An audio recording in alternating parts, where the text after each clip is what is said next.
ഓം നമോ ഭഗവതേ വാസുദേവായ. ഓം ശ്രീകൃഷ്ണ പരമാത്മനേ നമഃ. ശ്രീമദ് ഭാഗവതം ചതുർത്ഥസ്കന്ധം 5-ാം അധ്യായം. മൈത്രേയോ വാച.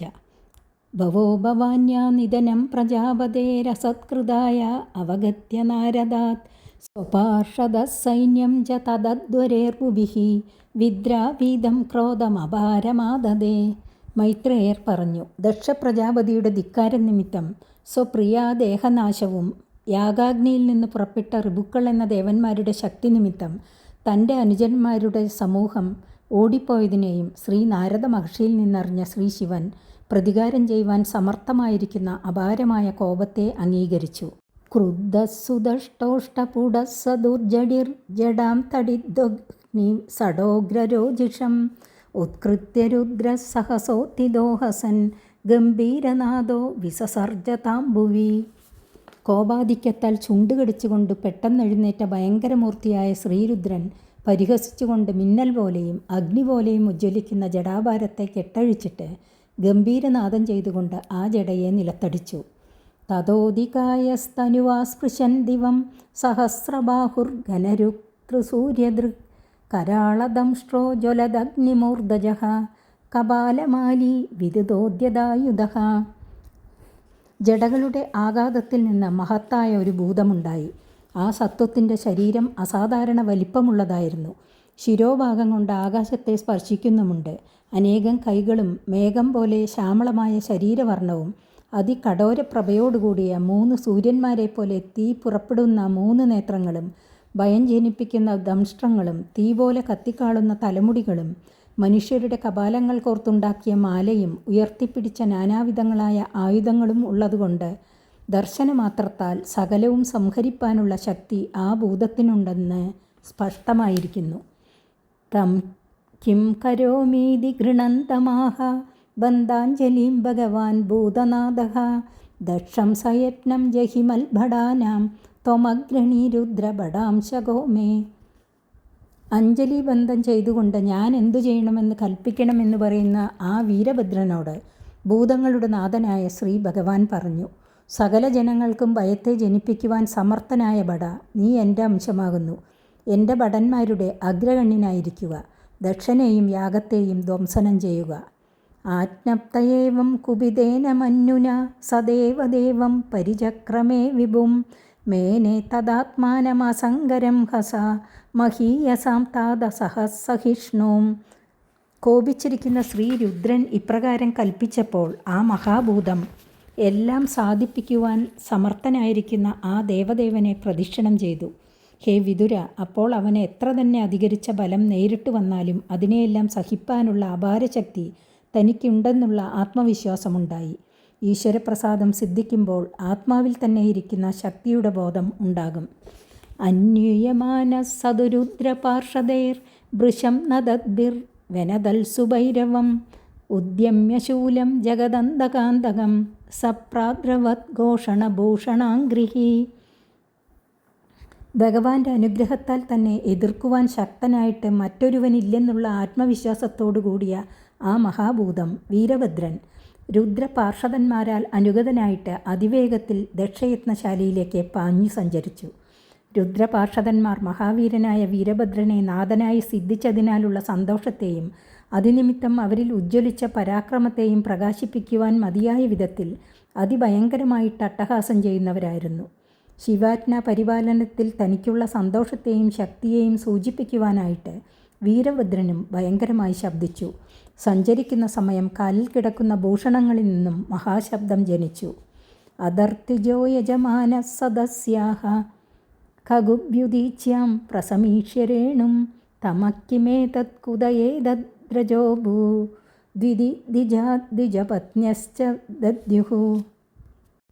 അതിശക്തിയോടുകൂടെ സഞ്ചരിക്കുന്ന രുദ്രസൈന്യങ്ങളിൽ നിന്നും പുറപ്പെട്ടതായ ഭൂരേണു വ്യാപിച്ചതിനാൽ വടക്കുദിക്കെല്ലാം അന്ധകാരപ്രായമായിരിക്കുന്നതായി കണ്ടിട്ട് യാഗം വേണ്ടതുപോലെ നടത്തുന്ന ഭൃഗു മുതലായ ഋത്തിക്കുകളും യജമാനനായ ദക്ഷനും സഭയിലിരിക്കുന്ന മറ്റുള്ള ബ്രാഹ്മണരും അവരുടെ പത്നിമാരും ഈ അന്ധകാരം അകാലത്തിൽ ഉണ്ടാവാൻ കാരണമെന്തെന്നും അന്ധകാരമല്ല എന്ന് തിരിച്ചറിഞ്ഞപ്പോൾ ഇത്രയധികം ഭൂരേണു ആകാശത്തിൽ കാണുവാൻ കാരണമെന്തെന്നും ഭീതിപൂർവം ആശ്ചര്യത്തോടുകൂടെ ചിന്തിച്ചു തുടങ്ങി.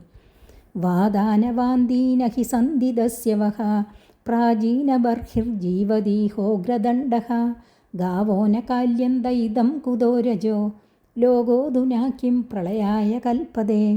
ഉഗ്രമായി കാറ്റടിക്കുമ്പോൾ ധൂളി പൊങ്ങും. ആ മാതിരി കാറ്റു വീശുന്നില്ല. കള്ളന്മാർ കൊള്ള ചെയ്യുവാൻ വരുന്നതായാലും അവരുടെ സംഘത്തിൻ്റെ സഞ്ചാരത്താൽ ധൂളിയുണ്ടാകും. ആ വിധം കൊള്ള ചെയ്യുന്നവർ ഇപ്പോൾ ലോകത്തിലില്ല.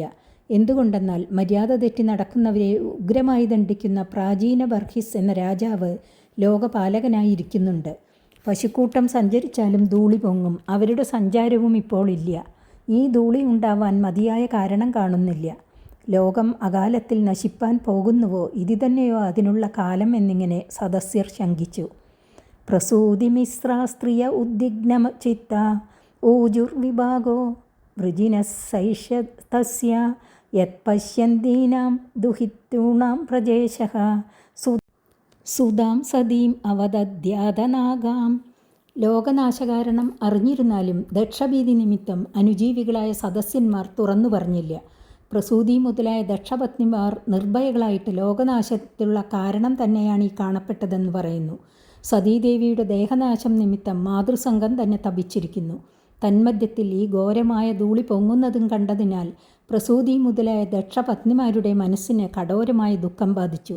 സകല ജനങ്ങളെയും സമഭാവനയോടുകൂടെ സൽക്കരിച്ച് സംരക്ഷിപ്പാൻ ബാധ്യസ്ഥനായ പ്രജാനാഥൻ പുത്രിമാരെല്ലാവരും നോക്കിയിരിക്കെ നിരപരാധിയായ പുത്രിയെ, സാക്ഷാൽ സതിയെ അവമാനിച്ചില്ലേ? ആ മഹാഘോരമായ പാപത്തിൻ്റെ പരിഭാഗമാണ് ഈ കാണപ്പെടുന്ന ധൂളിയെന്ന് സ്പഷ്ടമായി പറഞ്ഞു. യസ്ത്വന്തകാലേ വ്യുക്തജടാകലാപഃ സ്വശൂലസൂച്യർപ്പിത ദിഗ്ഗജേന്ദ്രഃ വിദഗ്ധ്യ നൃത്യത്യുദിതാസ്ത്രദോർധ്വജ നുച്ഛാട്ടഹാസസ്തനയിത്നുഭിന്നദിക് അമർഷയിത്വാ തമസഹ്യ തേജസം മന്യുപ്ലുതം ദുർവിഷഹം ഭ്രൂകുട്യ കരാളദംഷ്ട്രാഭിരുദസ്തഭാഗണം സ്യാത് സ്വസ്തി കിം കോപയതോ വിദാതുഃ.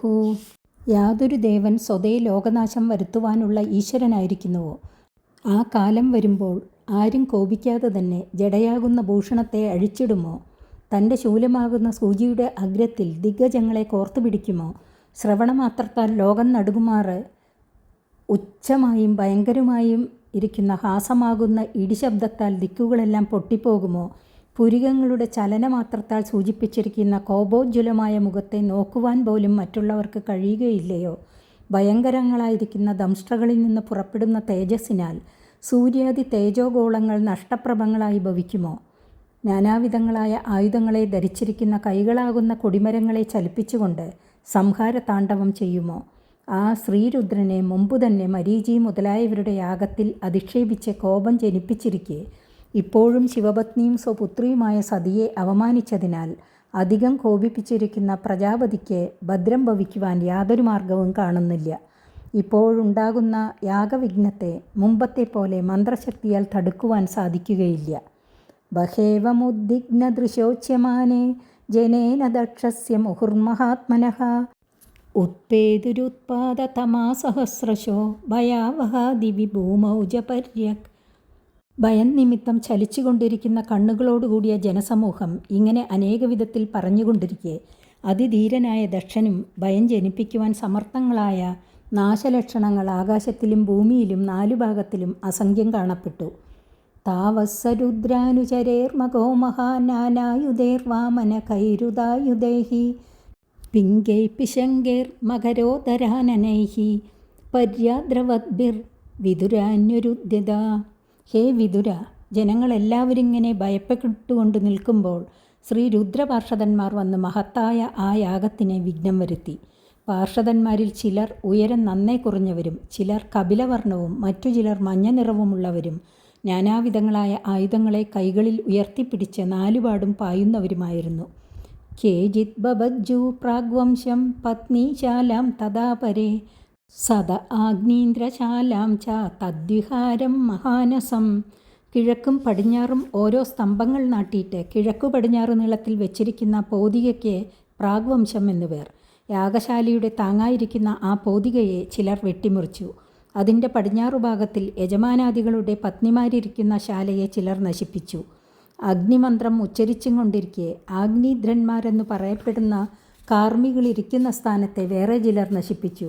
യജമാനന്മാരുടെ സ്ഥാനത്തെയും ഭോജനശാലയെയും മറ്റു ചിലർ നശിപ്പിച്ചു. രുരുജുര്യജ്ഞപാത്രാണി തദേകേഗ്നി നനാശയൻ കുണ്ടേഷു മൂത്രയൻ കേജിത് ബിബിദുർവേദി മേഖലാഹ. യാഗത്തിന് ഉപയോഗിക്കുന്ന പാത്രങ്ങളെ ചിലർ എറിഞ്ഞുടച്ചു. ഉജ്ജ്വലിക്കുന്ന അഗ്നികളെ നശിപ്പിച്ചു. അഗ്നിസ്ഥാനങ്ങളിൽ മൂത്രം വിസർജിച്ചു. അഗ്നിശാലയുടെ അതിർത്തി കാണിക്കുന്ന കയറുകളെ മുറിച്ചുകളഞ്ഞു. അബാദന്തമുനീനന്യ ഏകേ പത്നീരതജ്ജയൻ അപരേ ജഗൃഹുർദേവാൻ പ്രത്യാസന്നാൻ പലായിതാൻ. ചിലർ അവിടെ ഇരിക്കുന്ന മുനിമാരെ ഉപദ്രവിച്ചു. മറ്റു ചിലർ അവരുടെ ഭാര്യമാരെ ഭയപ്പെടുത്തി. അന്യന്മാർ ഓടിപ്പോകുന്നവരും എതിർച്ചയാൽ അരികത്തു വന്നു ചേരുന്നവരുമായ ദേവന്മാരെ പിടിച്ചു നിർത്തി. ഭൃഗുംബബന്ധ മണിമാൻ വീരഭദ്ര പ്രജാപതിം ചണ്ഡീശഭൂഷണം ദേവം ഭഗം നന്ദീശ്വരോ ഗൃഹീത്. മണിമാൻ ഭൃഗുവിനെ പിടിച്ചുകെട്ടി. വീരഭദ്രൻ ദക്ഷനെ ബന്ധിച്ചു. ചണ്ഡീശൻ പൂഷാവിനെയും നന്ദീശ്വരൻ ഭഗനെയും പിടിച്ചുകെട്ടി. സർവ ഏവർദ്വിജോ ദൃഷ്ട്വാ സദസ്യാ സതിവൗകസഃ തൈർദ്യമാനാസു വൃശം ഗ്രാവഭിർനൈഗതാദ്രവൻ. ഭൃഗ്വാദികളെ ഉപദ്രവിക്കുന്നത് കണ്ട ഉടനെ മറ്റുള്ള ഋത്തിക്കുകളും ദേവന്മാരും സദസ്സിലുള്ള മറ്റു ജനങ്ങളും സംഘം സംഘമായിട്ട് നാലുപാടും പാഞ്ഞു. അപ്പോൾ രുദ്രാനുചരന്മാർ അവരുടെ കല്ലുകൾ കൊണ്ട് എറിഞ്ഞുപദ്രവിച്ചു. ജുഹ്വദശ്രുവഹസ്തസ്യ ശ്മശ്രൂണി ഭഗവാൻ ഭവഃ ഭൃഗോർലുലുഞ്ചേ സദസി യോ ഹസച്ചമശ്രുദർശയൻ. മരീച്യാദികളുടെ സഭയിൽ ശിവനെ ദക്ഷൻ നിന്ദിക്കുന്ന സമയം താടിരോമങ്ങളെ കാട്ടിക്കൊണ്ട് യാതൊരുവൻ ചിരിച്ചു നിന്നുവോ ആ ഭൃഗു ഇപ്പോഴും ശ്രുവം കയ്യിൽ ധരിച്ച് ഹോമം ചെയ്തുകൊണ്ടിരിക്കുന്നു. ശ്രീ ശിവനിൽ നിന്ന് സിദ്ധിച്ച അനുഗ്രഹം നിമിത്തം ശ്രീ ശിവനു തുല്യനായ വീരഭദ്രൻ ആ ഭൃഗുവിൻ്റെ മുഖരോമങ്ങളെ പറിച്ചുകളഞ്ഞു. ഭഗസ്യ നേത്രേ ഭഗവാൻ പാതിതസ്യ രുഷാഭുവി ഉജ്ജഹാര സദസ്തോഷ്ണ യശബന്ധമസു സുജത്. വിശ്വസൃക്കുകളുടെ സഭയിൽ വെച്ച് ശ്രീ ശിവനെ ശപിക്കുന്ന ദക്ഷനെ യാതൊരുവൻ നേത്രത്താൽ സൂക്ഷിച്ചു നോക്കി സന്തോഷത്തെ സൂചിപ്പിച്ചുവോ ആ ധിക്കാരത്തെ അറിഞ്ഞിരിക്കുന്ന ജ്ഞാനസ്വരൂപനായ വീരഭദ്രൻ ഭഗൻ്റെ അരികത്ത് ചെന്ന് പിടിച്ചു ഭൂമിയിൽ വീഴ്ത്തിയിട്ട ശേഷം 2 കണ്ണുകളെയും പറിച്ചെടുത്തു. കുറ്റം ചെയ്ത അവയവങ്ങളിൽ ശിക്ഷ ഏൽപ്പിച്ചുവെന്ന് ഇനിമേലിലും കണ്ടുകൊള്ളണം. പൂഷ്ണാശ്ചാപാദയദന്താൻ കാലിംഗസ്യ യഥാ ബലഃ ശപ്യമാനേ ഗരിമണി യോഹസദ്ദർശയൻ ദദഃ. പരമോപദേശത്താൽ ലോകത്തിനു ഭക്തിജ്ഞാനങ്ങളെ നൽകുന്ന പരമഗുരുവായ ശ്രീശിവനെ ദക്ഷൻ ശപിക്കുമ്പോൾ യാതൊരുവൻ പല്ലുകളെ പുറമേ കാട്ടിക്കൊണ്ട് ചിരിച്ചുവോ ആ പൂഷാവിൻ്റെ പല്ലുകളെ ഭഗവാൻ വീരഭദ്രൻ ബലരാമൻ കലിംഗരാജാവിൻ്റെ പല്ലുകളെ എന്ന പോലെ തല്ലിക്കൊഴിച്ചു കളഞ്ഞു. ആക്രമ്യോരസി ദക്ഷസ്യ ശിതധാരേണ ഹേദിന ചിന്തന്നബി തദുദ്ധർത്തും നാശക്നോത്രംബകസ്തദാ. ഉടനെ ദക്ഷൻ്റെ മാറിൽ കയറിയിരുന്ന വീരഭദ്രൻ മൂർച്ചയേറിയ ഒരു ശസ്ത്രത്താൽ ശിരസ്സിനെ കണ്ടത്തിൽ നിന്ന് വേർപെടുത്തുവാനായി മുറിച്ചുവെങ്കിലും അതിന് ശക്തനായി ഭവിച്ചില്ല.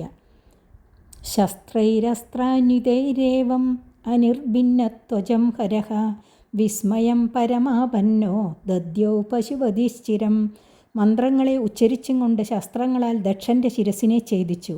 അതിൻ്റെ തോലിന്മേൽ കൂടി മുറിവ് തട്ടുന്നില്ല. ഇതു കണ്ടപ്പോൾ സാക്ഷാൽ ശിവസ്വരൂപനായ വീരഭദ്രൻ കുറേ നേരം ചിന്ത ചെയ്തു. ദൃഷ്ട്വാ സംജ്ഞപനം യോഗം പശൂനാം സപതിർമകേ യജമാന പശോകസ്യ കായേത്തേന ഹരച്ചിരഃ. സകല ജീവജാലങ്ങളുടെയും പാലകനായ ഭഗവാൻ വീരഭദ്രൻ ധ്യാനം നിമിത്തം യാഗത്തിൽ പശുവിനെ ശസ്ത്രം കൊണ്ട് സംഹരിക്കുകയല്ല ശിരസ്സിനെ തിരിച്ചു കൊല്ലുകയാണ് സമ്പ്രദായം എന്ന് കണ്ടിട്ട് യജമാനനാകുന്ന ദക്ഷനെ ഈ യാഗത്തിൽ പശുവാക്കി കൽപ്പിച്ച ശേഷം കണ്ഠനിഷ്പീഡനം ചെയ്തിട്ട് ശരീരത്തിൽ നിന്ന് ശിരസ്സിനെ വേർപെടുത്തി. സാധുവാദസ്തദാ തേഷാം കർമ്മ തത്തസ്യ ശംസദാം ഭൂതപ്രേതപിശാചാനാം അന്യേഷാം തദ്വിപര്യയഃ. വീരഭദ്രൻ ദക്ഷൻ്റെ ശിരസ്സിനെ ശരീരത്തിൽ നിന്ന് വേർപെടുത്തിയതിനെ കണ്ടിട്ട് രുദ്രാനുചരന്മാരായ ആ ഭൂതപ്രേത പിശാചങ്ങൾ സാധുവാദം ചെയ്തു. ദക്ഷൻ്റെ പക്ഷക്കാർ അസാധുവാദവും ചെയ്തു. ജുഹാവദൈശ്ചിരസ്തസ്മിൻ ദക്ഷിണാഗ്നാവമർഷിതഃ തദ്ദേവയജനം ദഗ്ധ്വാ പ്രാതിഷ്ഠദ്ഗുഹ്യകാലയം. ശിവനെ അവമാനിച്ചവൻ ദക്ഷൻ എന്നുള്ള വിചാരദാർഢ്യത്താൽ ഏറ്റവും കോപിച്ചിരിക്കുന്ന വീരഭദ്രൻ ദക്ഷശിരസിനെ ആ ദക്ഷിണാഗ്നിയിൽ ഹോമിച്ച ശേഷം ആ യാഗശാലയെ ദഹിപ്പിച്ചു. ശിവാജ്ഞയെ പരിപാലിച്ചു കഴിഞ്ഞതിനാൽ കൈലാസത്തിൽ ശിവനെ കാണുവാനായി പോകുകയും ചെയ്തു. 5-ാമത്തെ അധ്യായം സമാപിച്ചു. 6-ാമത്തെ അധ്യായം അടുത്ത ദിവസം. ഹരി ഓം.